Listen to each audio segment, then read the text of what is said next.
আব্দুর রাজ্জাক বিন ইউসুফ সাহেব বললেন যে উস্তাদজি বলছেন যে আব্দুল্লাহ জাহাঙ্গীর তিনি মারা গেছেন অ্যাক্সিডেন্ট করে, আল্লাহ তাকে শাহাদাত দান করুন, আল্লাহুম্মা আমিন। বললেন লোকটা অত্যন্ত ভদ্র মিষ্টি মুখ, আমার কাছে মনে হচ্ছে সবচেয়ে এলেমওয়ালা মানুষ।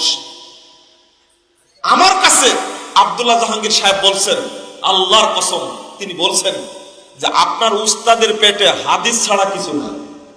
তিনি তো শায়েখ না, শাইখুল মাশায়েখ। আলহামদুলিল্লাহ। কেন পরস্পরের মন্তব্যটা করলেন কিন্তু কেউ কেউ জানে না, জানলাম কে?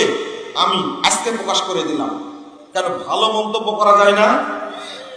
বিশ্বাস করে তারা তো বেদাতি না। প্রশ্ন হলো একটা আপনার কাছে, মতিউর রহমান মাদানির কথা যদি বলি, তিনি সালাফি আকীদার মানুষ। আব্দুর রাজ্জাক সাহেবের কথা বলি, শহীদুল্লাহ খান মাদানির কথা বলি, আমারুল্লাহ বিন ইসমাইলের কথা বলি, পরস্পরের মধ্যে দোষটা কেন তুলে ধরবো?